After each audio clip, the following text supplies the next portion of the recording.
इस दुनिया में माँ से पूजनीय और भला कौन हो सकता है। नमस्कार, motivate with Meena and SK vlog में आप सभी का स्वागत करती हूँ। तो दोस्तों, आज मैं आपको एक रियल लाइफ अनुभव फिर आपके सामने लेके आई हूँ, अनुभव जिंदगी का।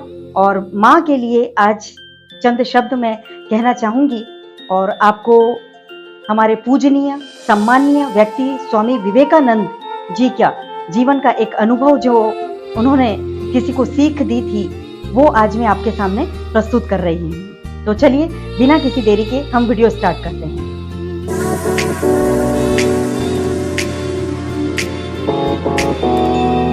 स्वामी विवेकानंद जी अपने किसी कार्य हेतु अमेरिका गए हुए थे।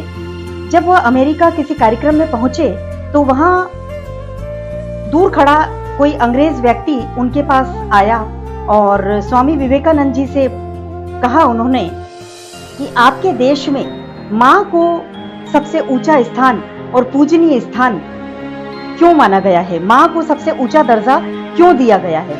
स्वामी विवेकानंद जी उस अंग्रेज के सामने मंद मुस्कुराए और उस अंग्रेज से कहा कि वहां पास में एक बड़ा पत्थर रखा है, जाओ जरा उस पत्थर को लेकर आओ। अंग्रेज दौड़ा दौड़ा गया, उस पत्थर को लेकर आया और स्वामी विवेकानंद जी ने उस अंग्रेज से कहा कि एक कपड़े के द्वारा इस पत्थर को अपनी कमर पर बांध लो और 2 घंटे बाद मुझसे मिलना, तब मैं तुम्हें तुम्हारे सवाल का जवाब दे पाऊंगा। और याद रहे, कमर से पत्थर 2 घंटे तक हिलना नहीं चाहिए। अंग्रेज हाँ करता हुआ वहां से चला गया।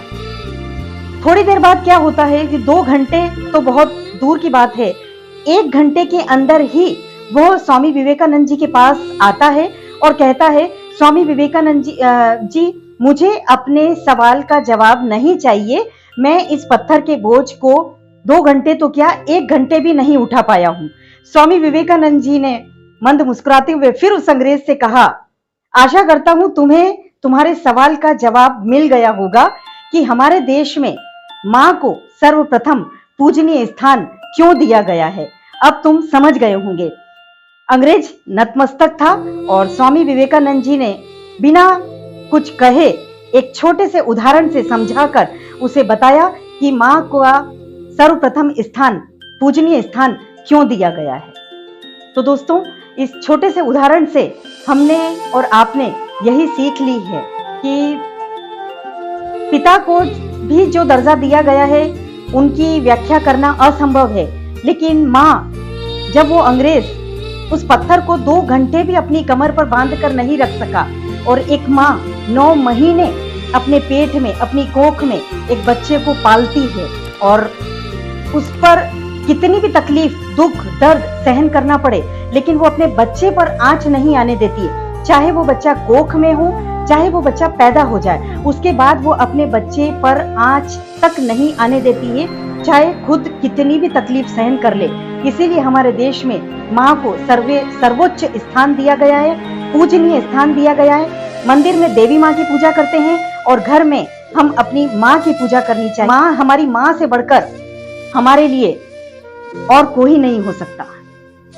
और कहीं आज हमारे देश में कई घरों की ये स्थिति है दोस्तों, मैंने भी देखा है, अनुभव भी लिया है कई घरों का, अपने ही जान पहचान के लोगों में। मैं नाम नहीं लेना चाहूंगी किसी का भी, लेकिन जहां एक माँ 4 बच्चों को पाल सकती है, 7 बच्चों को पाल सकती है, वहीं 4 बेटे या 7 बेटे या 2 बेटे हो, वो एक माँ को नहीं पाल सकते।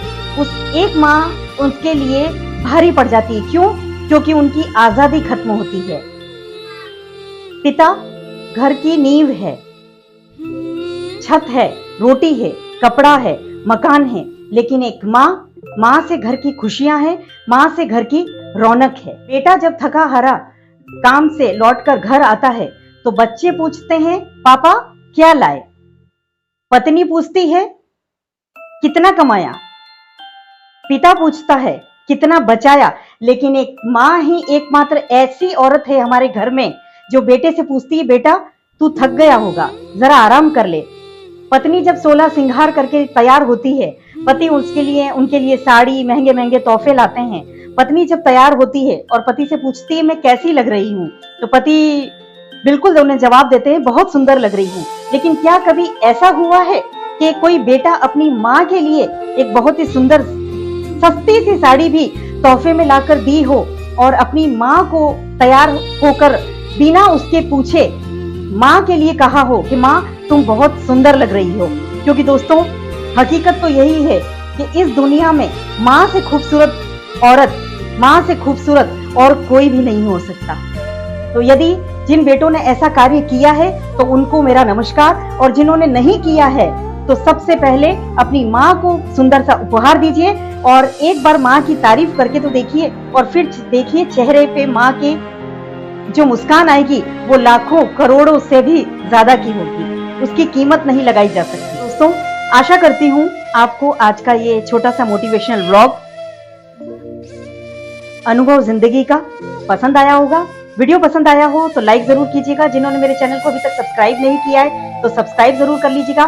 बेल आइकन जरूर प्रेस कर दीजिएगा ताकि मेरे आने वाले वीडियो के नोटिफिकेशन आपको मिल सके, जहां मैं मोटिवेशनल व्लॉग, अनुभव जिंदगी का और रहस्यमयी ऐतिहासिक जगहों पर आपको लेके चलती हूँ। तो सब्सक्राइब जरूर कर लीजिएगा, बेल आइकन जरूर प्रेस कर दीजिएगा, और मिलती हूँ अगले वीडियो में। आप बने रहिएगा मेरे साथ, बहुत जल्द मैं आपसे मिलती हूँ अगले वीडियो में। तब तक के लिए मुझे आज्ञा दीजिए। नमस्कार, जय माता दी।